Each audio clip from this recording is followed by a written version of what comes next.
Great മീഡിയസിലേക്ക് സ്വാഗതം. സംസ്ഥാന award ആർക്ക് നേടുമെന്നുള്ളതിൽ മലയാളികൾക്ക് തർക്കമൊന്നുമില്ല. കാരണം അവർക്കറിയാം അവരുടെ പ്രിയപ്പെട്ട മമ്മൂട്ടി തന്നെയാണ് ഏറെ അർഹനെന്നുള്ളത്. എന്താണെങ്കിലും ഈ ഒരു അവാർഡ് പ്രഖ്യാപിക്കാൻ ഇനിയും മണിക്കൂറുകൾ അല്ലെങ്കിൽ ദിവസങ്ങൾ മാത്രം ബാക്കി നിൽക്കുകയാണ്. വലിയ രീതിയിലുള്ള ഒരു പ്രതിസന്ധി തന്നെയാണ് പറയാനുള്ളത്. പ്രത്യേകിച്ച് മലയാളത്തിലെ ഒട്ടുമിക്ക നടന്മാരും ഈ ഒരു സിനിമയുടെ അല്ലെങ്കിൽ ഈ ഒരു സിനിമ 2025 മികച്ച നടന് വേണ്ടിയുള്ള ആ ഒരു മത്സരത്തിലുണ്ട് എന്നുള്ളതാണ്. നടിമാരിൽ വലിയ കാര്യമായിട്ടുള്ള ആളുകളില്ല എന്നുള്ളതാണ് ഈ പ്രാവശ്യത്തെ. കഴിഞ്ഞ വർഷമാണെങ്കിൽ ഉർവശി ഒരു സൈഡിൽ നിന്ന് നയിച്ചതുകൊണ്ട് ബാക്കി ആർക്കും അതിനോട് അടുക്കാൻ പോലും കഴിഞ്ഞില്ല. കാരണം സൂര്യനോടടുത്ത് നിൽക്കുന്ന അല്ലെങ്കിൽ അതിനോടടുത്ത് വരുന്ന ഗ്രഹങ്ങൾ പോലെയോ അല്ലെങ്കിൽ കിളികളെ പോലെ മാത്രമായിരുന്നു നമുക്ക് കാണാൻ കഴിഞ്ഞത്. കാരണം അത്ര പ്രഭയായിരുന്നു ഉർവശിയുടെ ആ ഒരു അഭിനയത്തിന്.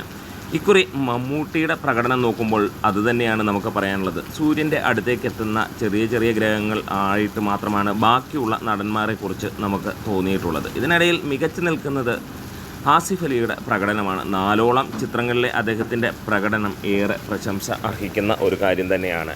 എന്നിരുന്നാലും മമ്മൂട്ടിയുടെ ഭ്രമയുഗം എന്ന ആ ഒരൊറ്റ ചിത്രം മതി എന്നുള്ളത് തന്നെയാണ് ഏറെയും മലയാളികൾ പറയുന്നത്. നമ്മൾ പലരോടും സംസാരിച്ചപ്പോൾ സാധാരണക്കാരായ ജനങ്ങൾ പറഞ്ഞത് അതുതന്നെയാണ്. ഇത്ര ഗംഭീരമായിട്ടുള്ള അഭിനയം കണ്ടത് വേറെ സമീപകാലത്ത് ഒരു മലയാള സിനിമയിലും കാണാനില്ല എന്നുള്ളതാണ്. എത്ര നാച്ചുറൽ ആക്ടിങ്ങോ എത്ര മെത്തേഡ് ആക്ടിങ്ങിൻ്റെയോ നടന്മാരുണ്ടെങ്കിലും അവരെയെല്ലാം മാറ്റിമറിച്ചുകൊണ്ട് തന്നെ ഈ ഒരു ഭ്രമയുഗം നിൽക്കുന്നു എന്നുള്ളത് തന്നെയാണ്. കാരണം അങ്ങനെ ഒരു ക്യാരക്ടർ ചെയ്യാൻ മലയാളത്തിൽ ഇതുവരെ ആരും ജനിച്ചിട്ടില്ലായിരുന്നു. അതാകെയുള്ളത് മമ്മൂട്ടി തന്നെയാണ്. മമ്മൂട്ടിയുടെ പ്രത്യേകതയും അത് തന്നെയാണ്. ചില ക്യാരക്ടേഴ്സ് അദ്ദേഹത്തിൻ്റെ കയ്യിൽ നിന്ന് വേറൊരാൾക്കും മാറ്റാൻ പോലും കഴിയില്ല. അതിനൊരു ഉദാഹരണമാണ് ഒരു വടക്കൻ വീരഗാഥ.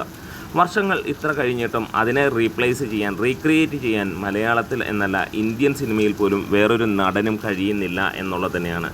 അതുതന്നെയാണ് ഒരു പക്ഷേ പല വേഷങ്ങളിലും സാധാരണ രീതിയിലുള്ള വേഷങ്ങൾ ചെയ്യുമ്പോൾ പോലും അങ്ങനെ ചെയ്യാൻ ആർക്കും കഴിയുന്നില്ല. ഇനി CBI എടുത്താൽ പോലും നമുക്കറിയാം അത്രയ്ക്ക് പ്രത്യേകിച്ച് അഭിനയ സാധ്യതകളൊന്നുമുള്ള സിനിമയല്ല. എന്നിരുന്നാലും അങ്ങനെ അഭിനയ സാധ്യത ഇല്ലാത്ത സിനിമയിൽ പോലും അഭിനയ സാധ്യത കണ്ടെത്തിയ വ്യക്തിയാണ് മമ്മൂട്ടി. പ്രത്യേകിച്ച് മമ്മൂട്ടിയുടെ സമീപകാലത്തെ ചിത്രങ്ങളെല്ലാം തന്നെ ദേശീയ സംസ്ഥാന അവാർഡ് പുരസ്കാരങ്ങൾക്ക് അല്ലെങ്കിൽ ദേശീയ പുരസ്കാരം അല്ലെങ്കിൽ സംസ്ഥാന പുരസ്കാരങ്ങൾക്ക് അർഹപ്പെട്ടത് തന്നെ എന്നുള്ളതാണ് ഏറെയും മലയാളികളും അന്യ ഭാഷയിലുള്ളവരും പറയുന്നത്. ഇക്കുറി സംസ്ഥാന അവാർഡ് മമ്മൂട്ടിക്ക് തന്നെ എന്നുള്ളതാണ് ജനങ്ങൾ വിധിയെഴുത്ത് എന്ന് പറയാം. ഭ്രമയുഗത്തിലെ ചാത്തനായും കൊടുമൺ പോറ്റിയായും മാറിയത് ആളുകൾ ഒരു വിസ്മയമായി തന്നെയാണ് കാണുന്നത്.